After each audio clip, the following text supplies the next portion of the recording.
नशा नशा हमारे देश का भविष्य युवाओं के हाथ पर टिका हुआ है। अगर हमारी देश की युवा पीढ़ी ही गलत रास्ते पर जाने लगी तो निश्चित ही उनका भविष्य अंधकार में चला जा रहा है। युवाओं के हाथ में अपना व हमारे देश का भविष्य है। आज के युवा वर्ग नशे को ही अपनी शान समझने लगे हैं। शराब, गुटखा, तंबाकू, सिगरेट बड़ी शौक से पीते हैं। उनको नहीं पता कि जीवन कितना अनमोल है। वे अपना जीवन अंधकार में डाल रहे हैं। भगवान ने तुम्हें इतना सुंदर शरीर दिया है, शरीर की कदर करो, जिंदगी अच्छे ढंग से जियो, जिंदगी का आनंद लो। नशा वो दलदल है जिसमें अगर एक बार फंस जाओ तो चाहकर भी नहीं निकल पाओगे, नशे की लत से दूर रहने में ही भलाई है, वरना जीवन में कठिनाई ही कठिनाई है। जिद नशे की नहीं मंजिल की करो, देश के हर हिस्से में फैल रहा है नशे का शिकार। आज के युवा वर्ग हो रहे हैं नशे का शिकार।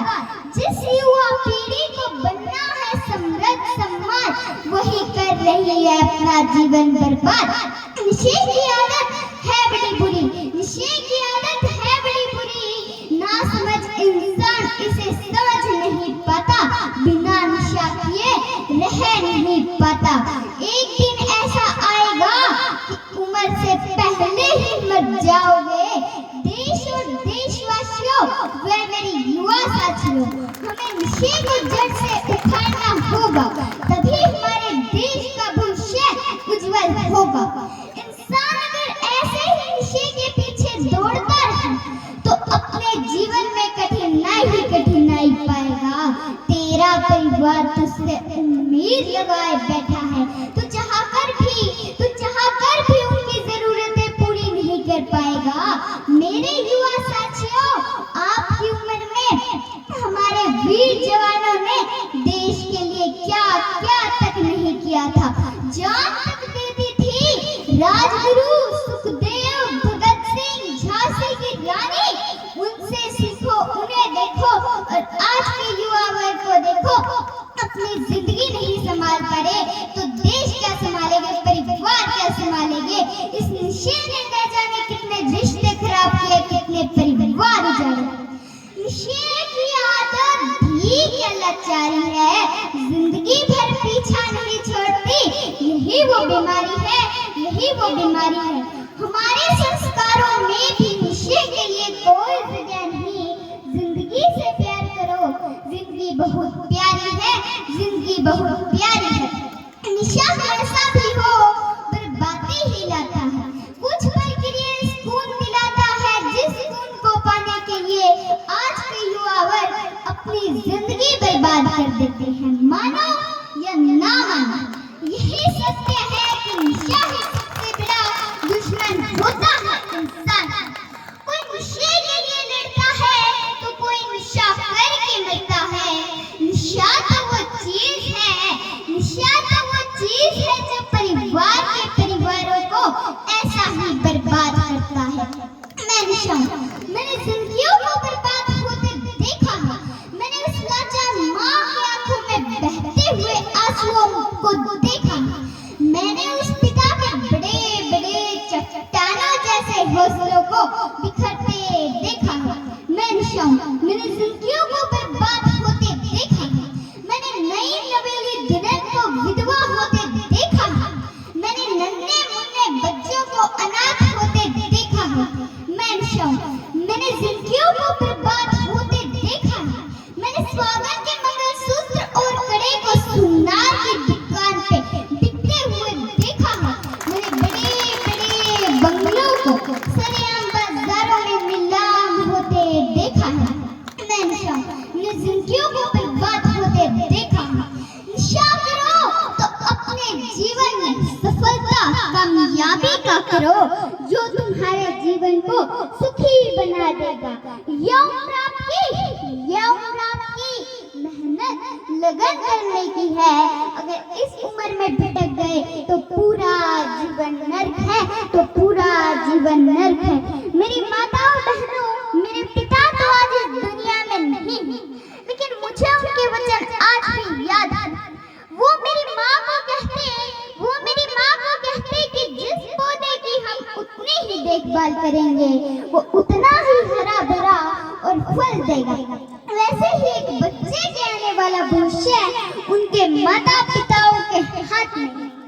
सबसे बड़े गुरु की बात की जाए तो वो माँ होती है। माँ में वो ताकत है जो दुनिया में किसी में भी नहीं। पिता की बात की जाए तो पिता हमारा मार्गदर्शन होता है। गुरु की बात की जाए तो गुरु हमारा शिष्य होता है। इन तीनों का ज्ञान मिल जाए तो दुनिया की कोई भी ताकत हमें हरा नहीं सकती। तो ये निश्चित चीज है, तो ये निश्चित चीज है। मैं मेरे बुजुर्गों से बोलना चाहती हूँ कि बच्चा उस कच्ची मिट्टी की तरह होता है।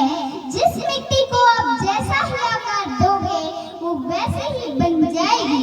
वैसे ही आप एक बच्चे को जैसे संस्कार दोगे वो बच्चा भी वैसा ही बन जाएगा, वो बच्चा भी वैसा ही बन जाएगा। और मैं यहाँ आए हुए उन माता पिता से बोलना चाहती जो धन संपत्ति कोठी बंगले इकट्ठे करके रखते हैं। किसके लिए? अपनी औलाद के लिए।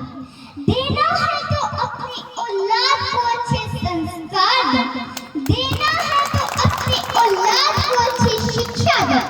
एक कामयाब औलाद अपने भाग्य में लिखा हुआ, अपने तकदीर में लिखा हुआ अपने आप कमा लेगी। अगर आपकी औलाद निकम्मी निकल गई तो ये धन संपत्ति थोड़े से समय में ही नष्ट कर देगी।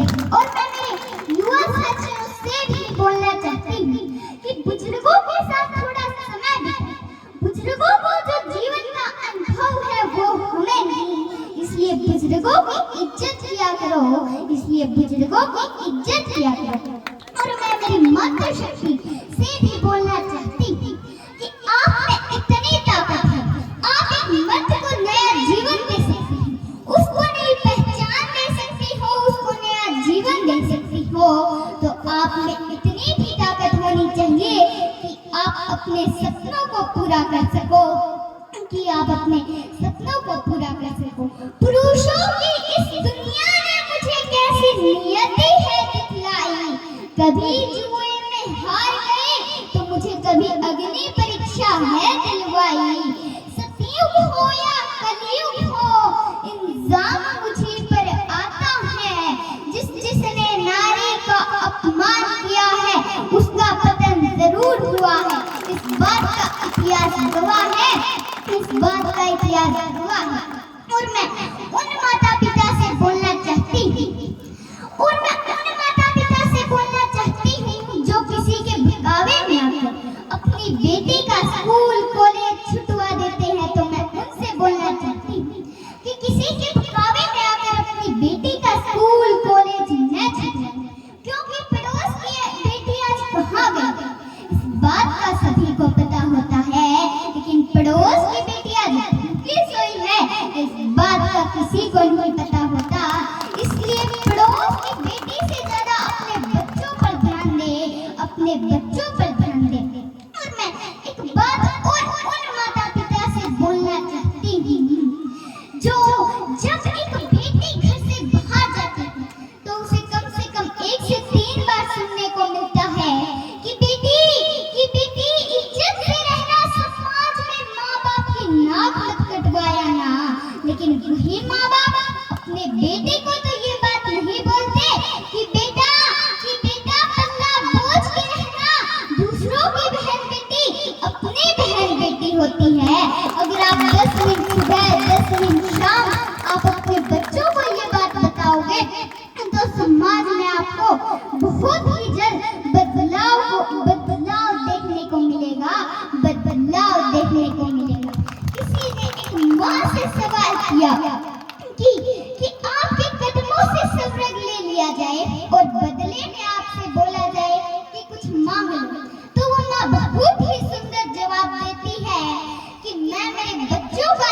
भी अपने हाथों से लिखने का हक मांगूंगी। मेरी बच्चों की खुशी के आगे मेरा हर सवरत छोटा है। युधिष्ठिर ने भी माँ से बड़ा इस दुनिया में किसी को नहीं